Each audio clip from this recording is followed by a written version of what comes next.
Hello, everyone, and welcome to episode 5 of season 5 of the Burgess Salmon Pensions Pod. I'm Chris Brown, a partner in the pensions and lifetime savings team here at Burgess Salmon, and I'm delighted to be joined today by Chris Flood, a managing director at Interpath. Welcome, Chris. Hi. Hi, great to have you with us, Chris. I'll come on in a minute to what we're going to be discussing today, but do you just want to quickly tell our listeners who you are and the type of work you do? Yeah, so I'm Chris Flood. As you've said, I'm a managing director at Interpath. I lead our employer covenant team across London and the south of England. I work across the market with large schemes, small schemes, multi-employer schemes and the like, so pretty broad experience. Yeah, fab. Thanks ever so much. And so that then probably gives a teaser as to what we're going to be talking about today. Chris, I wanted to ask you, and the reason will become apparent in a minute, do you like doing jigsaws? Love them, actually. Yes, I do. Good, good. Right. So I should also say, Chris, that this episode feels different for me because my co-host Helen Norman is not here with us. She's on maternity leave and has been celebrating the recent arrival of her beautiful baby girl. So, Helen, if you're listening, we wish you all the best with your new family life. And congratulations. Yeah, thanks, Chris. So today, what are we going to be discussing? Well, on the 4th of December, the Pensions Regulator published its updated covenant guidance, and it said it was the last piece of the jigsaw to help schemes carry out valuations under the new DB funding code. And when they published it, the regulator said that for many schemes, the guidance is simply baking in good practice, but there are undoubtedly lots of new concepts and lots to get to grips with. So, Chris, we've got a number of questions about it to put to you today. Okay, Chris, so the purpose of today is not to talk in detail about how the regime works, but I think it would be helpful at the start of this episode. Could you give our listeners a brief overview of Covenant in the new funding regime and the new covenant guidance, please? Yeah, absolutely. I mean, 4th of December, it was an early Christmas present for the industry. Yes. It's a big moment for our industry. I suppose the code, the guidance, they go together. The code tells you what you need to do. The guidance builds off it and tells you how to do it. And the guidance in particular provides lots of examples, lots of case studies that will help people apply it in practice. But I'd say Covenant really, it's an evolution rather than a complete rewrite of what we do. The underlying work, the analysis that we do is not particularly different following the new code and guidance. But there is, as you touch on, lots of new terminology, and what we need to report particularly has changed. Ultimately, Covenant remains focused on what the sponsor can reasonably afford to pay. The regulator wants schemes to be funded as quickly as possible. That's not changed. The reliability of cash flows, the longevity of the business. Are there risks to the continuing existence of the business over the period the scheme has a journey plan for? And what's the sponsor's ability to support the risks being run as part of that journey plan? And I guess in essence, the regulator is wanting recovery plans to be no longer than the period where you have reasonable certainty over the cash flows being generated by the sponsor. They want the risks that the scheme is taking to be supportable by the covenant. So, for instance, if a VAR event occurs over the recovery plan period, they want you still to be able to reach your technical provisions period within that reliability period. And they want trustees to look forward and make sure that there aren't risks to the existence of the covenant over the journey plan that could cut short that journey. So yeah, that's really a bit of a snapshot. Yeah, no, that's really helpful. And from the conversations I've been having, I think that's right, that it's an evolution of good practice from before.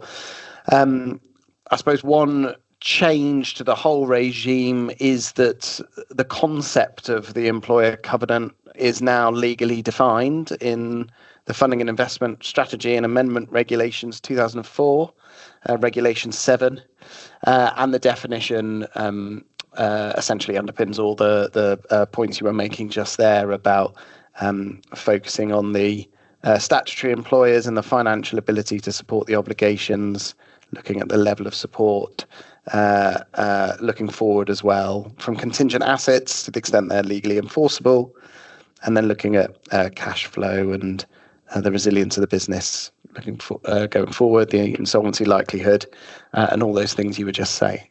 So I suppose the question for our listeners then is, if it's an evolution, what are the biggest changes to sort of the previous regime or before we had the code and the guidance? Yeah, I guess there are two that particularly spring to mind. The first is reporting. So under the previous regime, what you reported to the regulator on covenant was extremely limited. In fact, it's only in the last few years where you've had to put the covenant grading on the scheme return, and I guess that's going to fall away now because. Well, I might ask you a question about that if that's okay. I'll let you finish the 2 points, and then I think so. Yes, the covenant grading is falling away, but I'd be interested to know.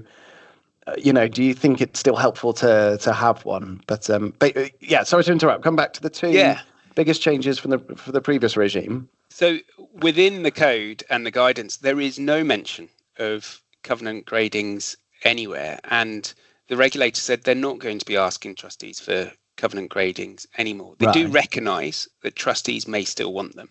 Yeah, many of my clients do. It's familiar to them. Yeah, exactly. And in some respects, it's a simpler concept to some of the things that we're going to talk about. But the regulator is not going to be asking for covenant gradings, and they're not going to be using them like they previously used to. So instead, maybe does it help clients with continuity from perhaps past covenant reports that they've had as well, perhaps? Yeah, absolutely. It's that familiarity, and it's that understanding of progression of covenant is definitely helpful. So certainly from the conversations I'm having, I'm not hearing anyone saying we don't want a covenant grading. Actually, quite the opposite. But now trustees are going to have to report some quite specific defined metrics, and that goes on to the statement of strategy. But they're also going to need to justify why they've got to the assessment of each of those metrics, and how they've reached those assessments. So the new reporting requirements are definitely going to lead to differences in how we report, but also the interaction that's going to be required between advisors. I think the code brings covenant much more into the centre for schemes. Advisors are going to need to be more joined up, more integrated. I think the code really brings out integrated risk management. It brings it to the fore. So that's one change. I think reporting and how we report is quite going to evolve.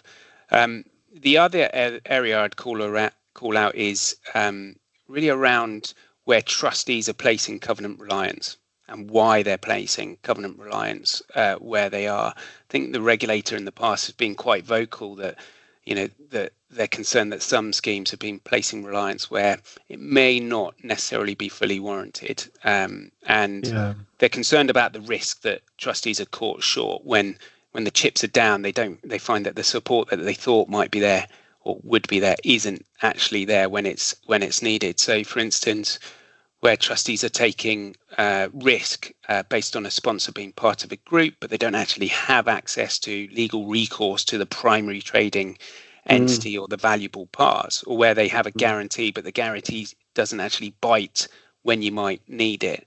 So trustees are going to need to explain in the statement of strategy what they're placing reliance on and why, and with guarantees, what value can they place on that guarantee as part of their journey plan, not just on an insolvency, but actually as you're going through your journey plan. And I think that's going to place quite a lot more focus on what risk is actually supportable. So the natural conclusion from that is that some schemes will find that their current funding and journey plan may need to change as a result, because they've been placing reliance where it's not actually legally there, or they may need to negotiate new provisions, new covenant support with the sponsor to actually stitch back in place that what they had previously had assumed. Yeah, and you mentioned guarantees there and making sure that you place the right reliance on those. Perhaps we might come on to those in a moment and talk about,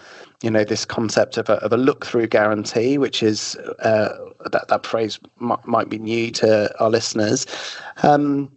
But just before that, I think what you were saying about integrated collaboration between advisors, and that integrated risk management piece is spot on, because the covenant, as you say, needs to take into account, well, what are the obligations of the employers? Are we certain we're looking at statutory employers and not, the wider group that doesn't actually have any obligation to the scheme? And alongside that, it's often helpful to look at the balance of powers in a scheme, so the trustees understand, well, what levers do they have at their disposal if they're needing to, negotiate support, or so that they understand the context in which the covenant analysis sits.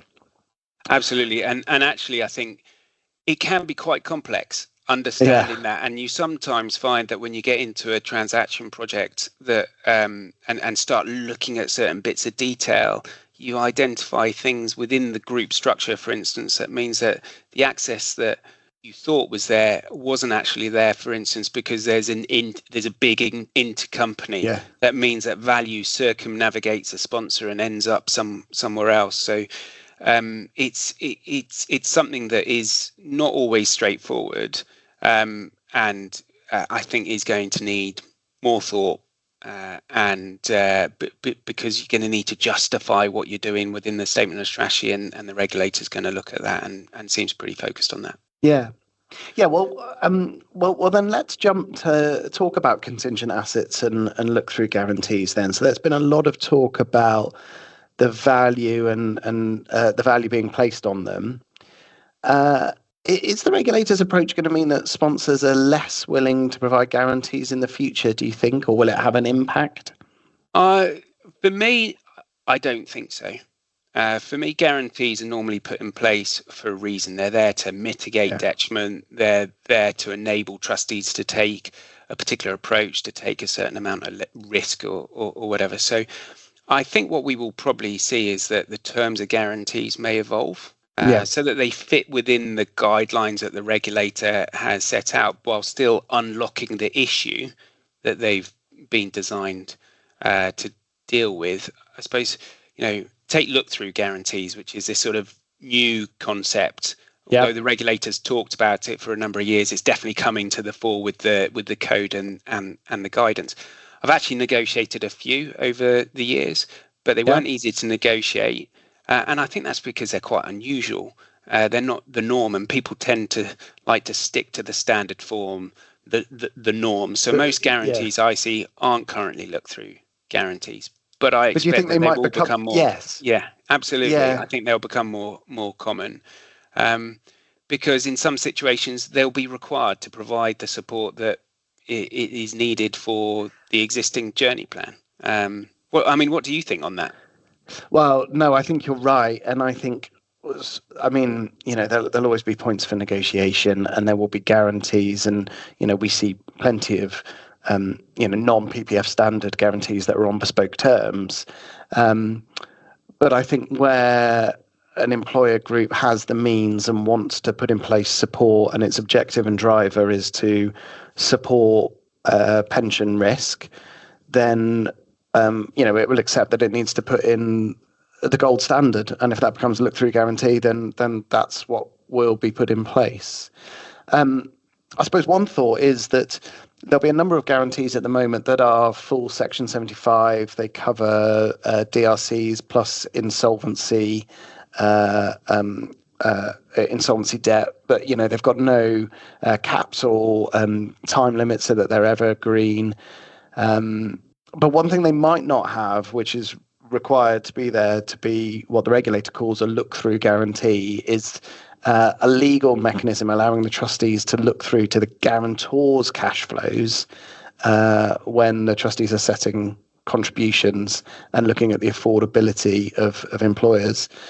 So what we might see is some trustees with a guarantee like that, perhaps on PPF standard terms, might now need to negotiate a new guarantee or perhaps a side letter, an amendment to the existing guarantee in order to insert that legal mechanism to make it look through for the purposes of the code and the guidance.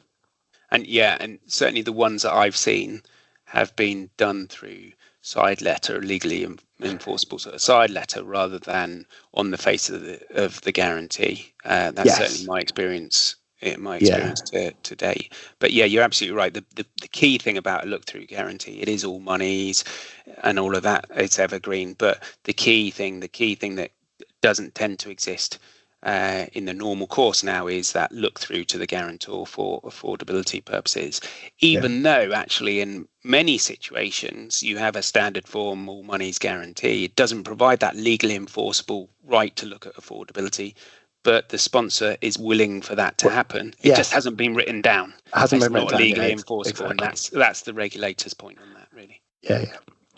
Okay, so we jump forward there to talk about guarantees a bit, but I suppose I wanted to ask you, we've been talking about changes to the regime. What do you envisage to be the biggest challenges for trustees and for all really, trustee sponsors, advisors in adopting the new regime? Yeah, so I suppose one is information.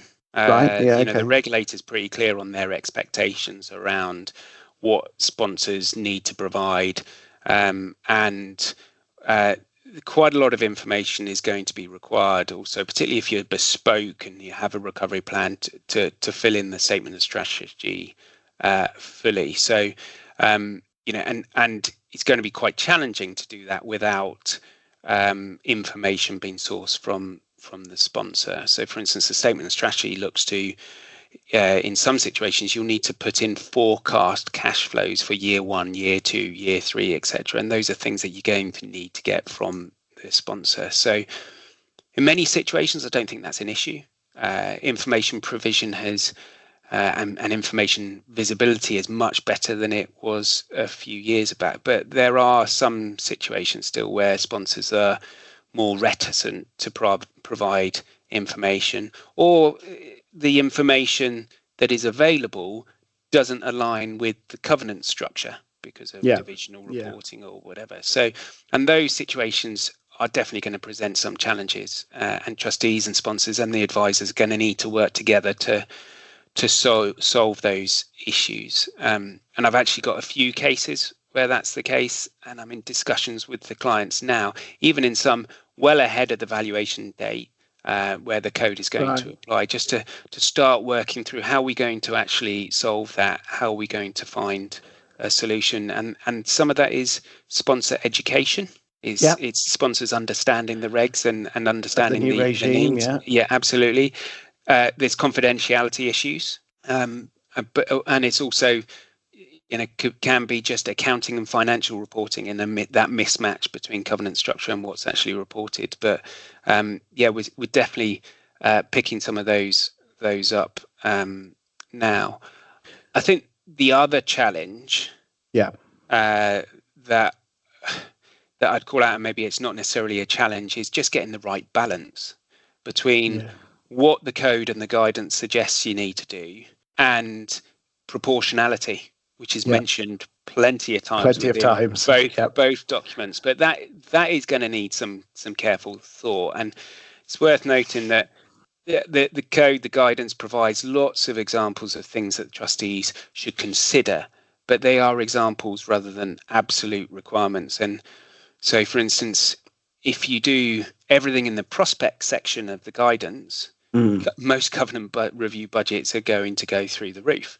But that's not what the regulator's saying. You just need to give some careful thought as to where you focus your attention to deliver the assessment that is focused on the things that actually matter to your scheme, and while still being sort of proportionate to the needs of the scheme. And that auditing why an approach has been taken and why a decision to say follow a proportionate approach or is going to be a big part of it. Yeah, and you're going to need to justify again. You're going to need to that justify in the justification. statement The audit. strategy. Yeah, exactly. Yeah, Why the audit trail. you've done what you've done, what and you've why done. you've looked at it the way you looked at it. So sort of with employers, interesting what you're saying, that you're seeing, and it's not a particularly new idea, but you can get your ducks in a row and agree with the employer, or try to, have an information sharing protocol well before any information actually needs to be shared as part of the valuation. Employers and the regulator, expects there to be ways through to manage conflicts of interest, so you can have confidentiality agreements and NDAs with your trustees. So all of those are issues to think through, but there should be ways through it. I wonder whether, do you think, because the new regime requires trustees to provide evidence, that is that a bit more leverage for them to be able to say to employers, look, come on, you need to give us the information in the format we need? Yeah, absolutely. And that is definitely, it goes to that education point, is the ones where I'm dealing with it at the moment, quite a few, is just simply explaining that these are the regulations, this is what the regulator is requiring, so we need to find a way through it, and definitely explaining that is part of the solution. And so far, those employers where we've explained it, they've listened, they've gone, okay, let's see how we work around that. Yeah, good. Okay, so wanted to ask you now then, you were talking about proportionality a bit there. What does a sort of light touch approach look like? Say if a scheme is has got a large surplus on all bases, or if a scheme is approaching a risk transfer project. Yeah. What are your thoughts there? Yeah, so it very much depends on the scheme and the circumstances. Yeah, and also what you mean by surplus. So is it surplus on TP, surplus on low dependency, surplus on a buyout basis? And what's the size of that surplus is actually quite important as well. For instance, does the surplus cover the VAR? Because if it does, that makes a difference. The important thing is that you're proportionate to the needs of the scheme, and you focus your attention on what's going to make a difference. So if you're funded above low dependency with VAR coverage on top, the prospects of needing cash funding from the sponsor is probably very limited. And so it's probably more relevant to focus your attention on longevity, the potential bumps in the road over your journey plan, and do that rather than spend lots of time considering reasonable affordability and covenant reliability, because they're unlikely to make a difference to your situation. And I think actually on the statement of strategy, you're unlikely to be asked for reasonable affordability and covenant reliability if you are well funded in with that sort of VAR coverage. If you're looking to buy in or buy out in the near term, you're likely to focus on the shorter term. There's no point considering, for instance, climate change issues if those issues only materialize, in a decade or so. It's just not going to make a difference. If you're looking to buy out within 5 years, we're going to be focusing on whether there are any issues that may disrupt that 5-year horizon.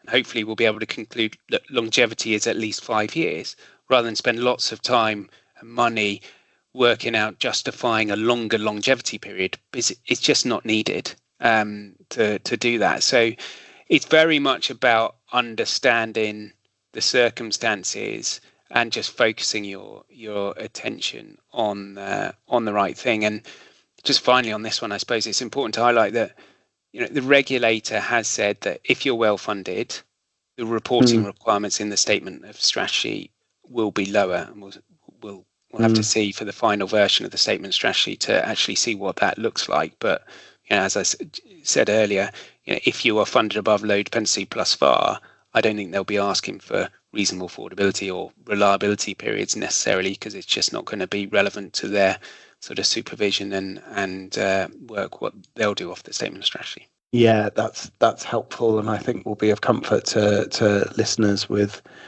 schemes in very well funded positions. Okay, just want to touch on one last thing, because our time for this pod is coming to an end. Want to touch on one last thing before we then ask you for three key takeaways. And that thing is how the approach to covenant under the funding regime interacts with, how it might interact with how you might look at covenant if a transaction is happening, if a business transaction is happening.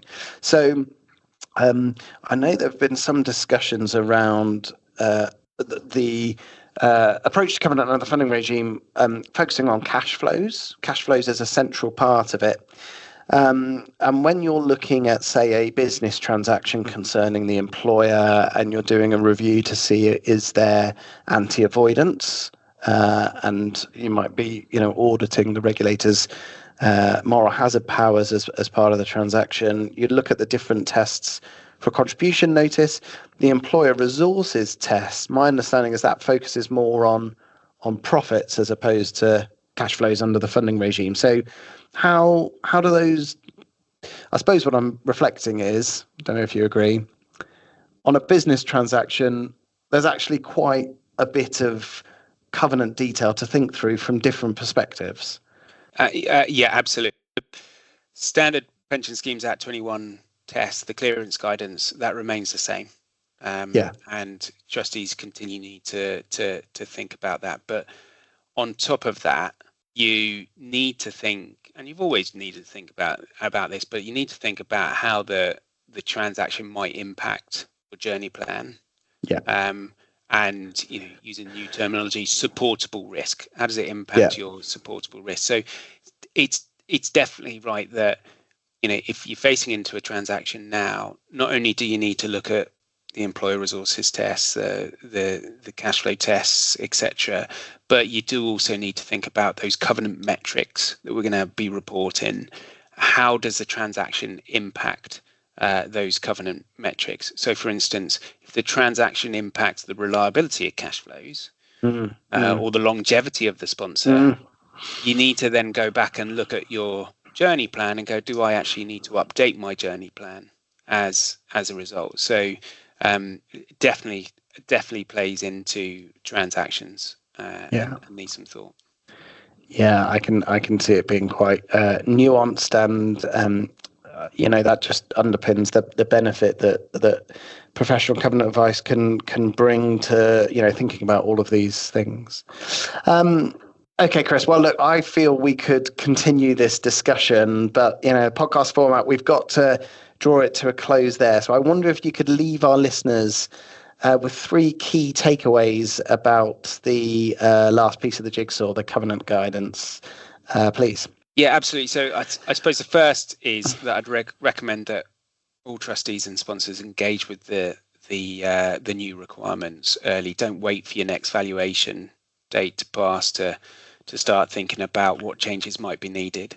Start discussing it now. Be a lot easier if trustees and sponsors are on the same page as they go into the valuation process. If information has been a problem in the past, start discussing with the sponsor now how you might work through that. So I think that's one.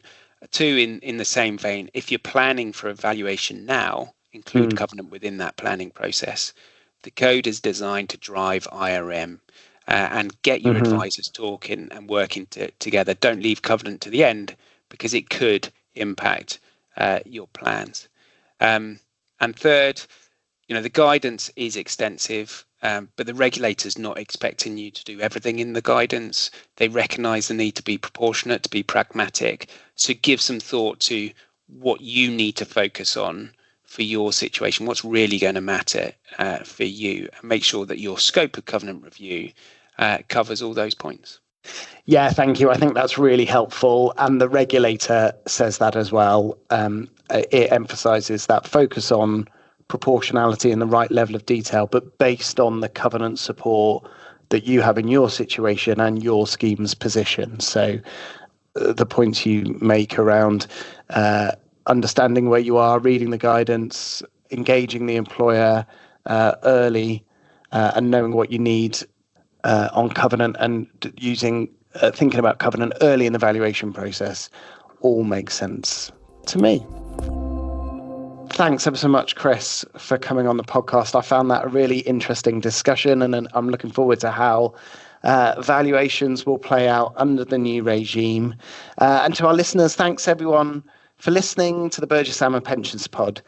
If you'd like to know more about our pensions and lifetime savings team and how our experts can work with you, then you can contact myself, Chris Brown, via our website. And all of our previous episodes are available on Apple, Spotify, or wherever you listen to your podcasts. Don't forget to subscribe, and thanks for listening.